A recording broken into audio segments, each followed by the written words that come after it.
اللہ الرحمن الرحیم۔ انتہائی قابل احترام صحافی بھائیوں، کیمرامین دوستوں، میرے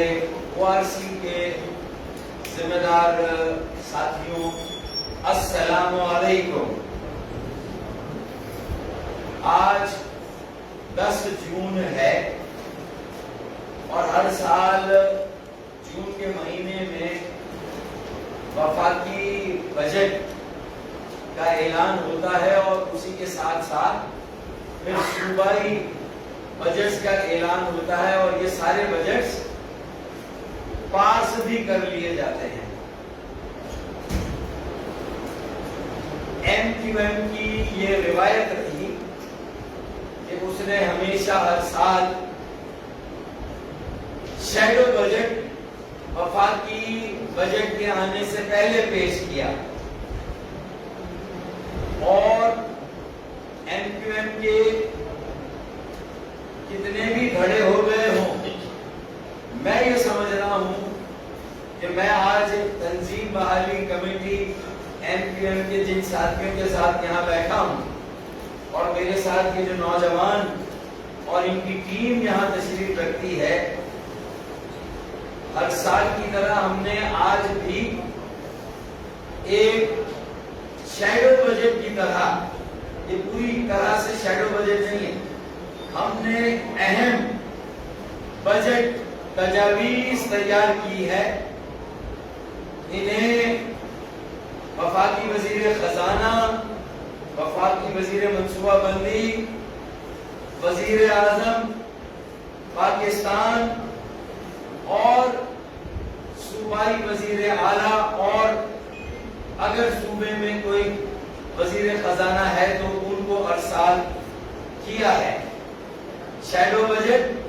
اور بجٹ تجاویز برائے سال 2021-2022، اور ہم ہر سال یہ کیوں کرتے ہیں کہ ہمارا یہ دعویٰ ہے کہ ہمارے پاس اس ملک کے بنیادی مسائل کا حل ہے۔ ہم ہی ملک کی مڈل کلاس اور ملک کے عام طبقے کے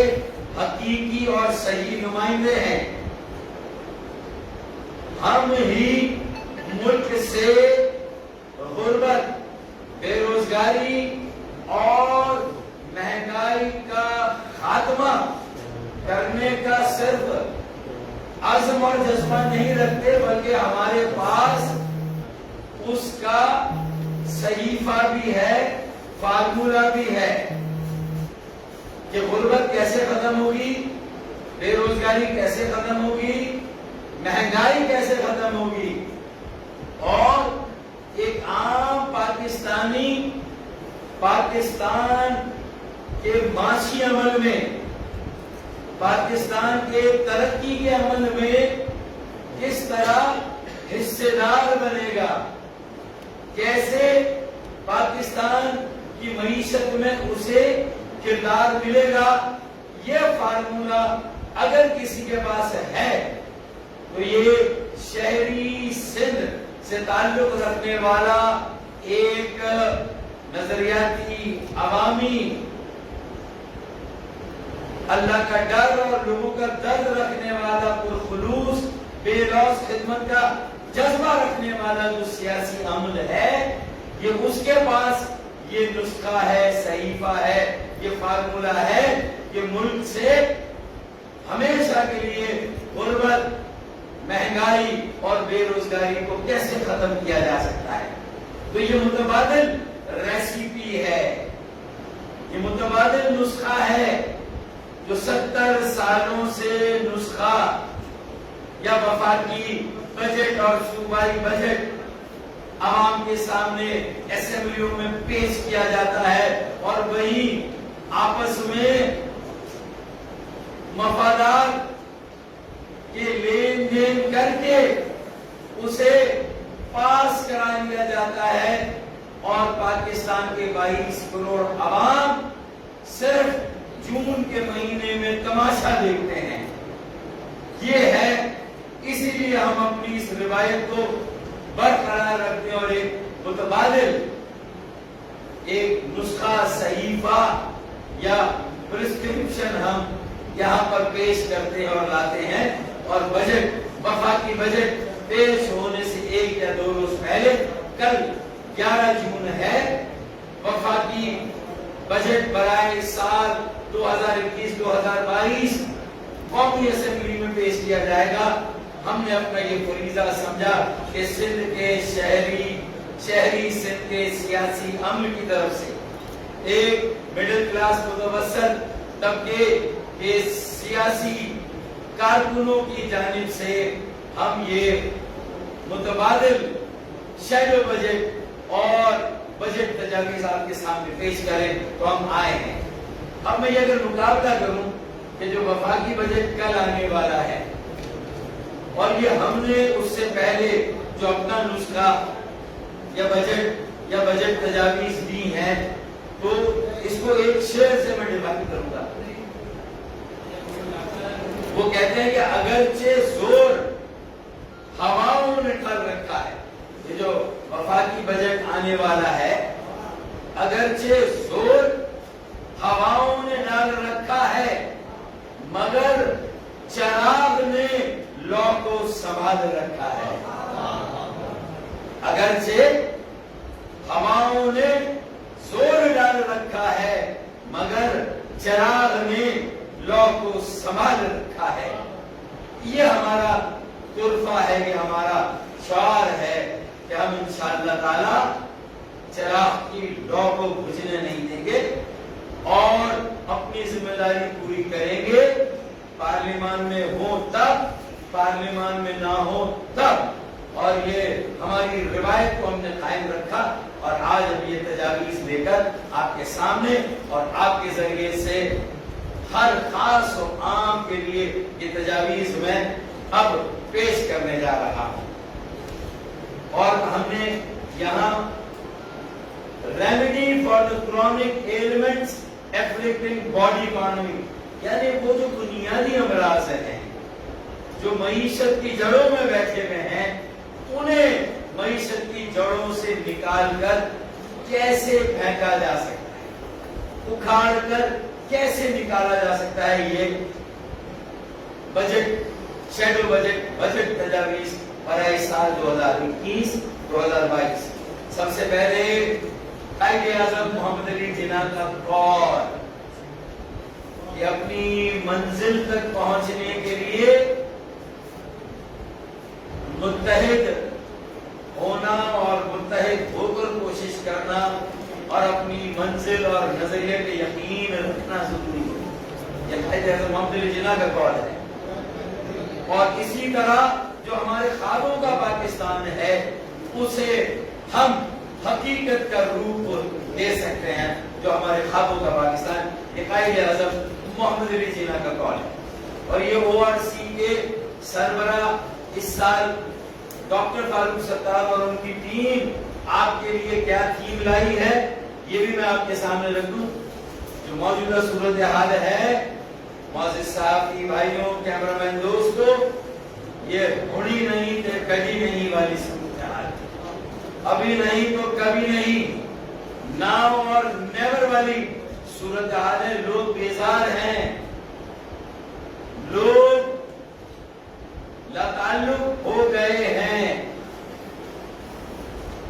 ملک سے، وفاق سے، صوبوں سے، بلدیات سے، سیاست سے. لہذا کلیئرٹی چاہیے اپروچ کی. تو 70 سالوں سے یا 74 سالوں سے جو بجٹ بن رہا ہے وہ میکرو اکانومی، یعنی بڑے بڑے اعداد و شمار اور بڑے بڑے معاشی اہداف کو لے کر پوری قوم کو اس میں الجھا دیا جاتا ہے. میکرو اکانومی کے اہداف میں GDP یہ، گروتھ ریٹ یہ، بجٹ خسارہ یہ، اور ہمارا جو کل قرضہ ہے وہ یہ، اندرونی قرضہ، بیرونی قرضہ، تجارت کا خسارہ، امپورٹ ایکسپورٹ، یہ ساری باتیں آپ کے سامنے ہوتی ہیں. لیکن جو مائکرو اکانومی ہے جس کا تعلق عام عوام الناس 22 کروڑ 23 کروڑ پاکستانی شہریوں سے ہے،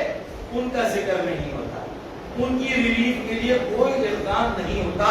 ہم نے 4-5 بنیادی اقدام تجویز کیے ہیں. It is time to address micro economy. مقصد غربت اپنی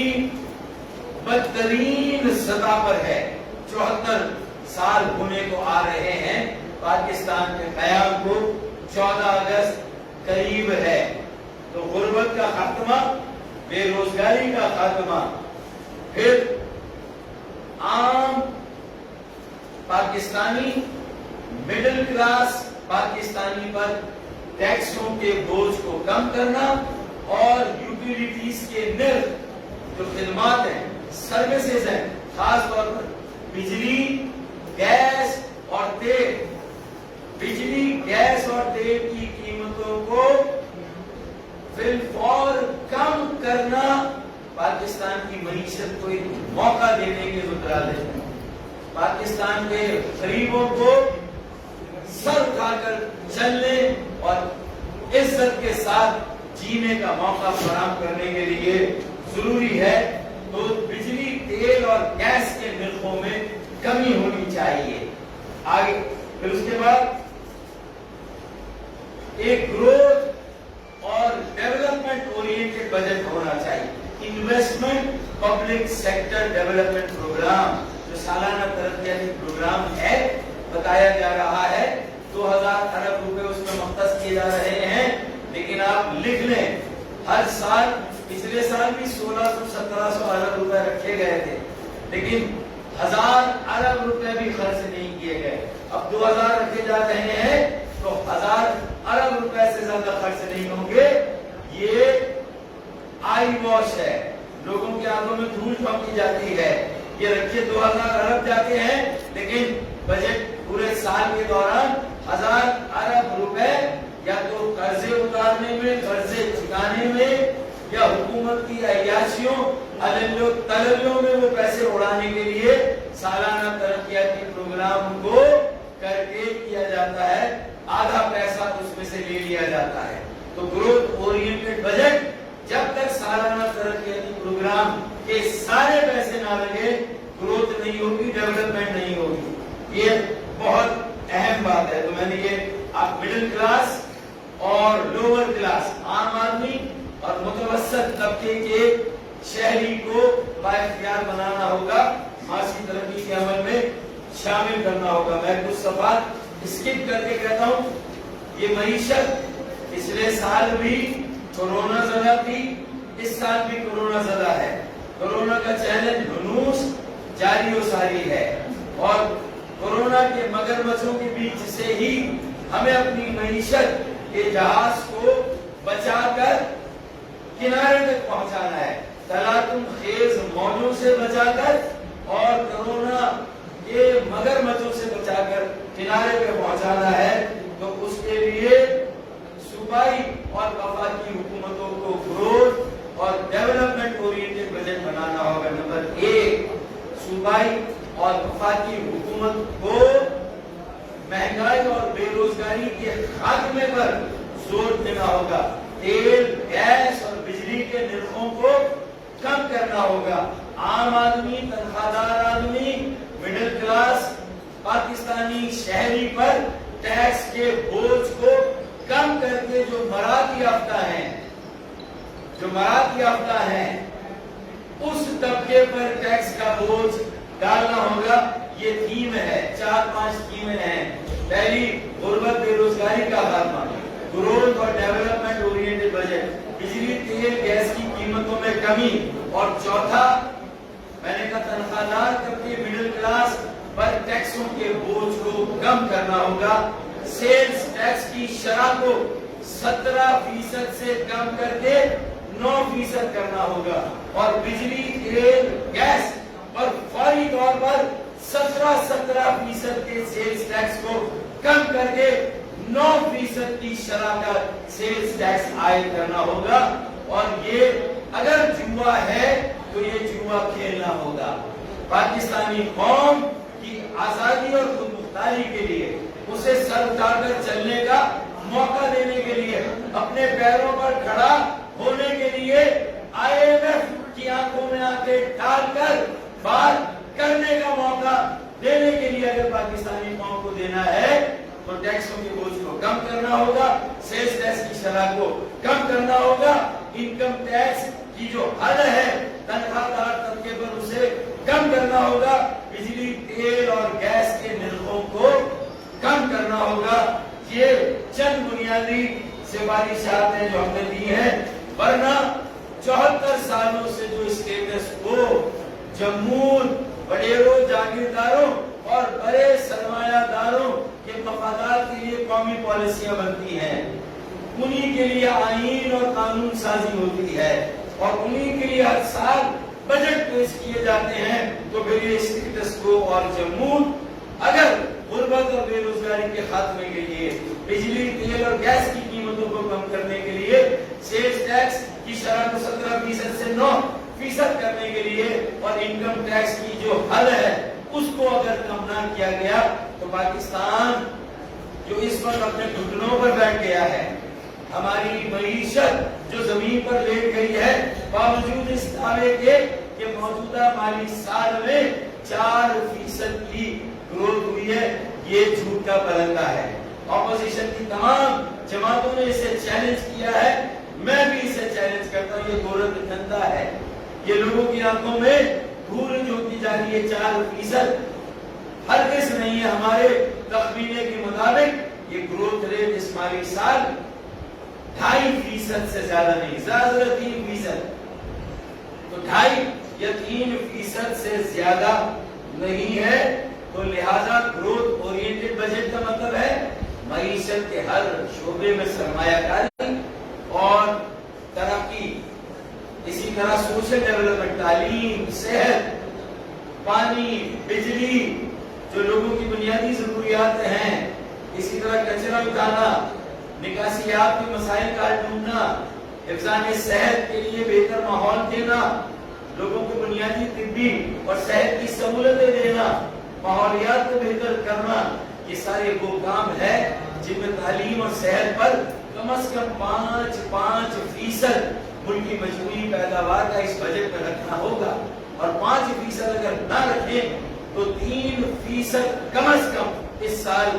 بجٹ میں ایلوکیشن تعلیم، 3% تعلیم پر اور 3% صحت پر بجٹ ہر حال میں ایلوکیشن مختص کرنی ہوگی، رکھنی ہوگی۔ تو معیشت کے شعبوں کو ترقی دینی ہے، صحت اور تعلیم کے شعبوں کو ترقی دینی ہے، انسانی وسائل کو ترقی دینی ہے، ہنر سکھانے والے ہر ضلع میں ووکیشنل ٹریننگ انسٹیٹیوٹ، ہنر سکھانے والے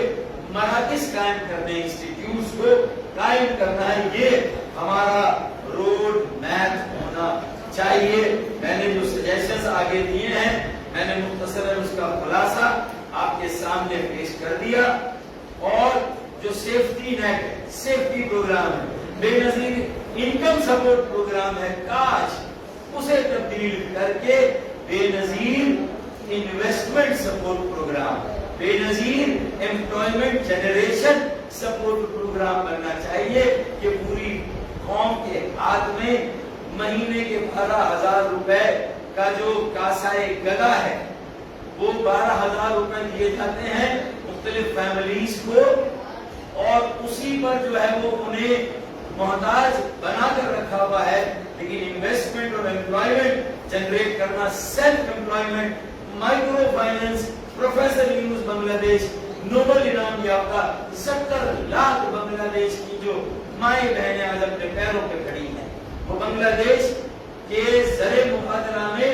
$2 ارب اضافی ہر سال کما کر قومی خزانے میں لاتی ہے بنگلہ دیش۔ آج ہم اسی تجربے کو اپنی غریب بہنوں، بیٹیوں کو دے کر مفلوق الحال، بے بسی اور کسمہ پرسی کی زندگی گزارنے والی میری مائیں، میری بہنیں، میری بیٹیاں، آج ان کو ہم نہ صرف کفالت کا موقع دے سکتے ہیں، اپنے پیروں پر کھڑا کر سکتے ہیں. جو یہ بے نظیر انکم سپورٹ پروگرام ہے، احساس پروگرام ہے، ان سب کو اگر تھوڑا سا ری آرگنائز کیا جائے، تھوڑا سا انہی شناختی کارڈ کی بنیاد اور ڈیٹا کی بنیاد پر اب بجٹ کو بڑھا کر ان میں سے کچھ خاندانوں کو ماہانہ کے 12,000 یا 6,000 کی خیرات کی بجائے انہیں چھوٹے چھوٹے قرضے دے کر چھوٹے چھوٹے کام اور چھوٹے چھوٹے کاروبار پر لگایا جائے. یہ پاکستان کی مجموعی معاشی ترقی کے لیے بھی ایک اچھا عمل ہوگا. مجھے امید ہے کہ میری اس بات کا شاید کچھ اثر ہو. سارا سال سے ہم یہ مشورہ دے رہے ہیں، اس کی گنجائش ہے. پھر وینچر کیپٹل فائنینسنگ کہ سندھ کے شہروں، شہری سندھ اور اسی طرح پاکستان کے جو پرائمری اور سیکنڈری سٹیز ہے، وہاں کے بے روزگار نوجوان کہاں پر جائیں گے؟ پھر ہمارے تو روزگار کو غیر آئینی کوٹا سسٹم کھا گیا، جو باقی روزگار ہمارے کوٹے کا بچا تھا وہ جعلی ڈومیسائل کھا گیا. تو اب کم از کم ہمارے بچوں کو وینچر کیپٹل فائنینسنگ کے تحت اگر ان کے پاس آئیڈیاز ہیں تو زمینیں جو بڑے بڑے مافیا قبضہ کرتے ہیں اور اس میں بڑی بڑی اسکیمیں بناتے ہیں، تو ان قبضہ مافیا لینڈ گریبر سے ان زمینوں کو بچا کر جو بچی ہوئی ہیں اور جو قبضے میں وہ واپس لے کر نوجوان پڑھے لکھے اعلیٰ تعلیم یافتہ نوجوانوں کا ڈیٹا بینک بنا کے انہیں چھوٹے چھوٹے قرضے دیے جائیں، ان کی سوسائٹیاں بنائی جائیں، ایک ایک جگہ 20-20 نوجوانوں کو جمع کیا جائے. وہ 20-20 نوجوانوں کا گروپ کہیں ریسرچ کا کام کر رہا ہوگا، کہیں آئی ٹی کا، کہیں سافٹ ویئر کا، کہیں وہ کوئی چیز مینوفیکچر کر رہا ہوگا، مشین کی امپورٹ پر ڈیوٹیز کو بالکل زیرو کر دیں. تو اس سے ملک اور قوم ترقی کر سکتی ہے، آگے بڑھ سکتی ہے، بے روزگاری ختم ہو سکتی ہے. ہم اپنے سافٹ ویئر انجینئرز کو جو ڈپلوما ہولڈرز ہیں آئی ٹی کے اور دیگر فیلڈ کے، ان کو ہم کام پر لگا سکتے ہیں. اسی طرح ایکسپورٹ بڑھانے پر انویسٹمنٹ کرنی ہوگی، ہمیں امپورٹ کو گھٹانا ہوگا، سادگی اختیار کرنی ہوگی، ریگولیٹری اسٹرکچر اچھا بنانا ہوگا تاکہ اسمگلنگ کو روکا جا سکے، تاکہ افغان ٹرانزٹ ٹریڈ کو روکا جا سکے، تاکہ جو منوپلی ہے، اجارہ داری ہے، اس کو روکا جا سکے. جو اجارہ داری ہے، کارٹیج بنتے ہیں، ان کو روکا جا سکے. تو یہ ریگولیٹری اسٹرکچر ملک کو اس کو مضبوط کرنا ہوگا. پبلک سیکٹر انٹرپرائز، پی آئی اے، اسٹیل ملز، ہزاروں لوگوں کو بے روزگار کر دیا گیا. انہیں جو جیسا بھی ہینڈ شیک اور ان کا جو پوری زندگی کی جمع پونجی انہیں دینے کی بات تھی، اب تک وہ رقم بھی پوری ادا نہیں کی ہے. اسٹیل ملز اور پی آئی اے، اور چلے آپ نے لوگوں کو نکال کے بے روزگار کر دیا، تو پی آئی اے اور اسٹیل ملز کا مستقبل کیا ہے؟ کیا پاکستانی قوم، ہمارے دو بہترین، ہمارے دو پریسٹیجیس، جس پر ہمیں اعزاز تھا، ہمیں جس پر فخر تھا، وہ ادارے تباہی بربادی 3 سال سے یہ حکومت موجود ہے. تبدیلی کا نعرہ لگا رہی، تبدیلی کی بات کر رہی ہے، لیکن پی آئی اے کے حالات جو 3 سال پہلے تو اس سے زیادہ بدتر ہیں. اسٹیل مل کے حالات اس سے زیادہ بدتر ہے. وے فارورڈ، مستقبل کا، فیوچر کا کوئی پروگرام پی آئی اے اور اسٹیل ملز کے لیے نہیں کیا گیا. فردر ریپلیسمنٹ، مزید بے روزگاری نہیں ہونی چاہیے، جو پیسے دینے وہ دے دیے جانے چاہیے. اور آلٹرنیٹ انرجی، متبادل توانائی، متبادل توانائی چاہے سولر ہو سورج کی روشنی سے، چاہے وہ ونڈ مل انرجی ہو پن چکی کی، اور اس میں استعمال ہونے والے جتنے آلات ہیں ان سب پر زیرو ڈیوٹی کی ہے، ان سب کی امپورٹ کو الاؤ کیا جائے. اور اس کے لیے اگر چھوٹے قرضے لینے ہو تو یہ بھی دیے جائیں. یہی فیوچر ہے، یہی مستقبل ہے. ورنہ بڑے ڈیم کب بنیں گے، پانی کا، بجلی کا مسئلہ کب حل ہوگا، تو کوئی نہ کوئی اس کی طرف بھی توجہ دینے کی ضرورت ہے. پھر صرف غربت کے مارو اور مڈل کلاس کو ہمیں موقع نہیں دینا کہ وہ انکار ہو، بلکہ کووڈ نے اور لاک ڈاؤن کی بلا وجہ کی سخت پالیسیوں نے ایس ایم ایز، ہماری اسمال میڈیم انٹرپرائزز، چھوٹی گھریلو صنعتیں، کاٹیج انڈسٹریز، ان کو تباہ کر دیا، ان کو قرضوں میں جکڑ دیا. اور اسی طرح جو ہمارے ٹریڈرز ہیں، تاجر ہیں، کاروباری حضرات ہیں، لاک ڈاؤن کا جس طرح کا اطلاع ہوا، میں نے 2 ہفتے پہلے بھی یہاں پریس کانفرنس کی تھی، اس میں میں نے ان کا بھی حال بتایا تھا، تو ان کو بھی کوئی ٹوٹل یعنی 1200 ارب کا پیکج ملنا چاہیے ایس ایم ایز کو، چھوٹے تاجروں کو، گھریلو صنعت اور کاٹیج انڈسٹری سے تعلق رکھنے والوں کو، اور جو تعلیمی شعبے سے وابستہ ہے، جہاں تعلیمی ادارے بند ہیں، جہاں ٹیچرز بے روزگار ہو گئے، آن لائن تعلیم دی جا رہی ہے، سب بچوں کے پاس کمپیوٹر، سیل فون، لیپ ٹاپ نہیں ہے، تو ان ساری چیزوں کا بندوبست کرنے کے لیے تعلیمی اداروں کو بھی سبسڈی ملنی چاہیے، تعلیمی اداروں کے ساتھ چھوٹے تاجروں کو، کاروباری افراد کو اور چھوٹی گھریلو صنعتوں کو بھی 1200 ارب روپے کا پیکج کم از کم ملنا چاہیے، یہ ہمارے اس میں شامل ہے، اور یہ ساری اگر ٹریٹمنٹ ہوگی اور یہ اقدام ہوں گے تو پھر ہماری جی ڈی پی کی گروتھ ریٹ اور جی ڈی پی کا سائز بھی بہت تیزی سے آگے بڑھے گا، اور گروتھ ریٹ 5 سے 6% ہو، 6% کم از کم گروتھ ریٹ ہونی چاہیے، یہ ہمارا ٹارگیٹ ہونا چاہیے۔ پھر اسٹیٹ بینک کو مزید جو شرائع سود ہے، مارک اپ، اس میں کمی کرنی چاہیے، اور 5% پر اسٹیٹ بینک کو شرائع سود کو لانا چاہیے تاکہ چھوٹے کاروبار، چھوٹی گھریلو صنعتوں کو بھی موقع ملے، اور جو ہاؤسنگ انڈسٹری کو مراحت ملی ہیں وہ سندھ میں اس کا استعمال جب تک سندھ بلڈنگ کنٹرول اتھارٹی میں جس طرح کے لوگ بیٹھے ہوئے ہیں اور جو پالیسیاں لوٹ مار کی ہیں، تو ہاؤسنگ کی انسینٹیوز یا ترغیبات کا فائدہ پنجاب کے ہاؤسنگ کے شعبے بلڈرز کو، ڈیولپرز کو ہو رہا ہے، کے پی کے بلڈرز اور ڈیولپرز کو ہو رہا ہے، اور بلوچستان کے بلڈرز اور ڈیولپرز کو ہو رہا ہے، اگر نہیں ہو رہا تو وہ کراچی اور سندھ کے بلڈرز اور ڈیولپرز کو نہیں ہو رہا، تو اسے بھی دیکھنے کی ضرورت ہے۔ پھر اس کے بعد تیل پر ہنڈا ٹیکس، بھتہ، petroleum levy, P T I جب اپوزیشن میں تھی تو پیٹرولیم لیوی 10% کہتی تھی بھتہ ہے، ہنڈا ٹیکس۔ چودھری نثار جب اپوزیشن میں تھے، جب پیپلز پارٹی یوسف رضا گیلانی کی تھی تو وہ کہتے تھے کہ بھتہ ٹیکس، ہنڈا ٹیکس۔ پیپلز پارٹی کی حکومت میں بھی ہنڈا ٹیکس رہا، پی ایم ایل این کی حکومت میں بھی یہ ہنڈا ٹیکس رہا، اب تبدیلی کا دعویٰ کرنے والی حکومت کا بھی تیسرا سال اور غالباً چوتھا بجٹ ہے، اب بھی یہ 10% کا ہنڈا ٹیکس اسی طرح قائم رہے گا، تو پھر کون سی تبدیلی کی بات کی ہے؟ آخری بات، سمندر پار پاکستانیوں کو لو کاسٹ ہاؤسنگ اسکیم میں خصوصی مراحت دی جائے، زمینیں دی جائیں،